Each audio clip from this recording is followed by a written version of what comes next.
All right, everybody. Welcome back to Good Dudes Grow. I am honored and thrilled to have the legend, College Hall of Fame, Super Bowl champion of the Chicago Bears, the 85 season, Mr. Jim McMahon, and probably the star of the Super Bowl Shuffle. But that's all we're going to talk about it because it never goes away, right? Good. Thank God, yeah.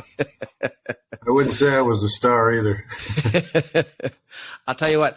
I think I was 16 when I watched you guys play back then. It was just like, I love that whole season. Of course, I have a Dolphins fan at the fire station. I'm like, they were the best team that he goes, yeah, but I think the Dolphins beat them once that season. Yeah. I'm like, well, at least they won. Let me play that night. That's why we lost. So compared to football back then, I asked Kyle the same thing. Compared to football back then to now, it's a gentler football game. Do you think that you would have less injuries compared to now with all the protection they have with all the quarterbacks? Well, it's definitely nice to know that you can stand in the pocket and not get hit in the knees or, in the head. But I'm sure that I might have taken off a few times and ran the ball a little bit. So I probably still would have had some injuries, but probably quite a few less. So one of the biggest things in the news, and we talked a little bit before we started the show, is that the NFL just decided to award two universities, University of San Diego, University of Regina up in Canada, $1 million to do cannabis research for concussions in the NFL. What are your thoughts on that? Oh, that's typical NFL, awarding grants or whatever to studies that have already been done for 50 to 100 years. So government had a patent on this stuff, I think, for 75, 80 years now. They've known about it. But like I said, typical NFL, they gave $100 million to Harvard to a study that had been done for years. They ended up taking that money back because they weren't getting the results they wanted. So we'll see how the results come back from these other grants and stuff. So, but it's definitely it's a medicinal herb. It is not a drug. It's an anti-inflammatory. It's actually a neuroprotectant. So, anybody that plays, contact sports should be allowed to use it. And you've been using it for a while. It's not like you just decided after your career, you decided to partake in it. You've actually been using it all through your career, correct? I started I first enjoyed it in 1973. So. I've been a proponent of it for a long time. I didn't know at the time how good it was for me. I just knew what it did to me. It made me sleep, made me eat, made me feel better. And since I've met this doctor, Dr. Uma Dhanabalan, she's world renowned. She knows more about cannabis than anybody I've ever met. She's been teaching me the medical part of it. I said, Doc, you don't have to, sell me. I've been a proponent for a long, long time. And I'm going to continue to do that. It's a hell of a lot better than the pills that I was taking for all those years. Those are addictive. Those mess up your kidneys, your liver. You can't sleep. You can't even go to the bathroom on some of those pills. So this is a much better alternative, and I'm glad to see at least they're taking the right steps in the NFL. And hopefully this will go across the board to other companies that, they do drug tests and, this stuff lasts in your system a long, long time. And because your body craves it, that's why it stays in your system that long. We've been deprived for generations now of this plant. And, they're finally starting to realize, hey, it's not really a drug. It's something to help the body. And I tell people all the time, that's why it's so pungent, because back in the day, these people had to find it so they could heal themselves. And thank God we found it now. Right. Thank God they're bringing it back to the forefront. I listened to you on another panel with Bo Williams and everybody else, and you told a story, but you actually played with broken vertebrae in your neck, and you didn't know about it, correct? Well, I didn't know at the time. Right. I just know my legs went numb. I was actually playing for the Vikings up in New York in the playoffs in 1993, and I got hit early in the game from one side, and then a guy hit me from the other side, so my neck went totally the different way. My legs went totally numb. They thought I was knocked out. I remember hearing the broadcast later and saying, "Oh, he's out." And I said, I wasn't out. I was wide awake. I kept telling people, "Don't touch me. I can't feel my legs." And I don't know how long I laid there, but I got up and walked off. missed a couple series, went back in the game, and then was rolling out, let go of a pass. The D lineman jumped up to try to block it, missed the ball, and barely touched my head. It would have been a flag in today's game, but barely brushed my head, and my legs went numb again. And I'm like, something's not right. And I was able to make it off the field, and we ended up losing the game. So our season's over. And basically, the next morning, you go in to see the head coach and say, okay, see you next summer or whatever. And I never got tested. I didn't realize I had a broken neck until probably 10 years after I retired. I was going through workman's comp and had to go through a bunch of physicals. They did x-rays, and they said, when did you break your neck? I'm like, well, I didn't know I broke it. And he says, yeah, look right here. Your C6 and 7 are cracked and compressed. So I played 3 more years, so I'm lucky to be walking. That's definitely impressive. Now, you're a big advocate right now for concussions and teaching people about concussions, correct? Well, Jeremy Roenick and I started a foundation, Players Against Concussions, I don't know how many years ago. And basically just to bring awareness, especially to parents who, have young kids playing sports or just young kids in general. It doesn't take a whole lot. You don't have to make a big, massive fall. You just fall the wrong way and bump your head the wrong way. You can have some serious problems. And, it's not just the concussion syndrome. The thing I'm suffering with now is my bones in my neck and my head are out of whack. And my spinal fluid doesn't flow properly. And when that starts to back up, I start getting really bad headaches. I have to go to New York about every 3 to 4 months to get this thing adjusted again. And then I can function fairly normally. But when I start having these headaches and I start losing speech and just want to lay in a dark room, I know, hey, it's time to go see the doctor.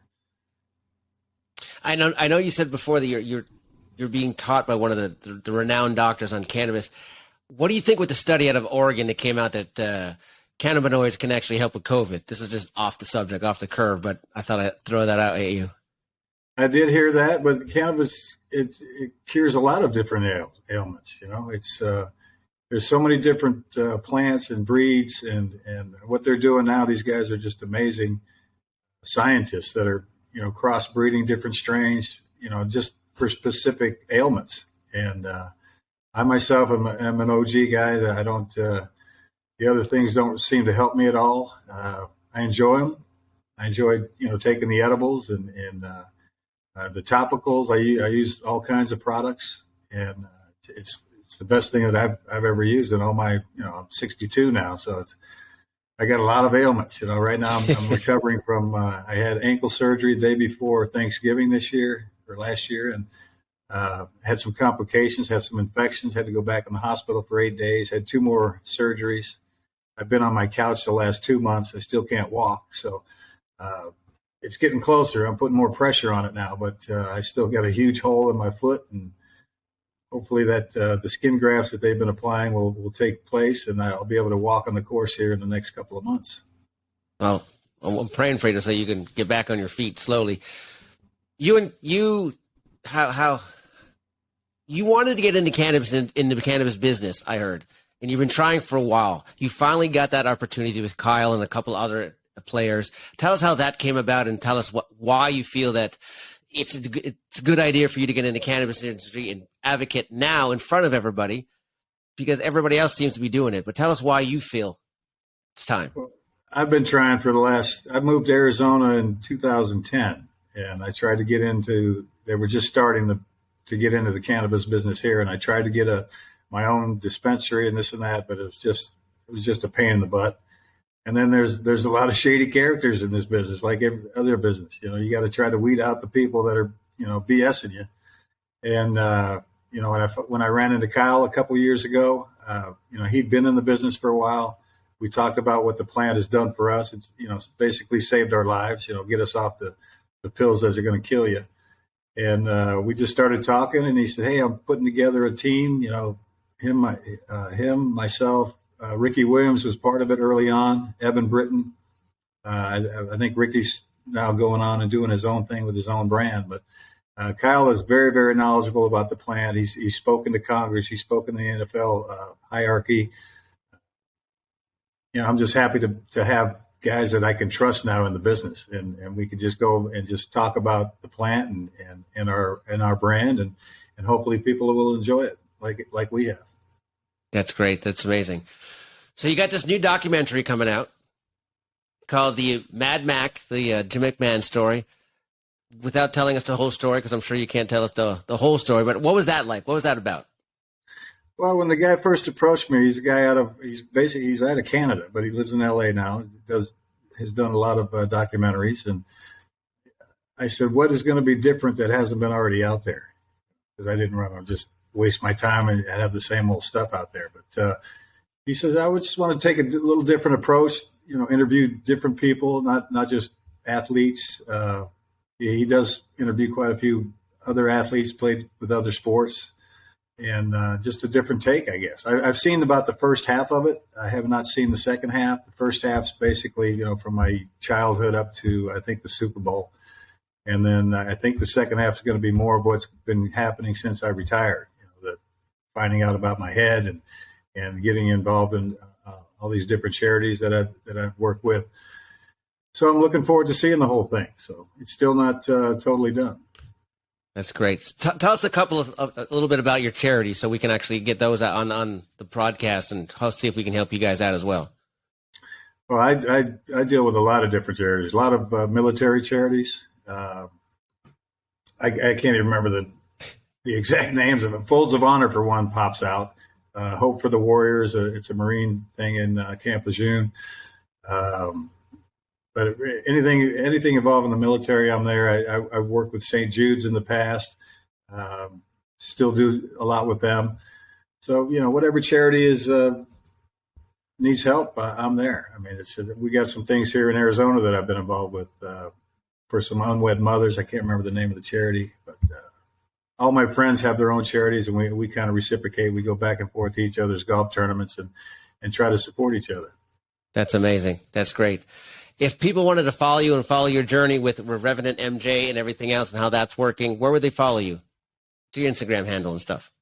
I believe it's at Jim McMahon. I don't personally do it. I've got a team of people that are working through that, and they do all the daily, whatever it is. I've never even been on Twitter or Facebook, so I really don't care what people do all day long. And as long as it doesn't interfere, well, if it didn't interfere with my tea time, I really didn't care. But now it's just interview with me getting off the couch. Maybe if we put the phone a little farther away from you on the couch, it'll help you get to it. Yeah, feel like a little exercise. Yeah, it's still rough moving this thing around, but once it sits in a certain place for so long, and I try to move it, it's not any fun. When I'm tired of these crutches, I got damn blisters, not blisters. What do you call them? Calluses. Calluses. Oh. I'm too old for these surgeries. I thought I was done when I retired, but I've since had about 4 or 5 since I quit.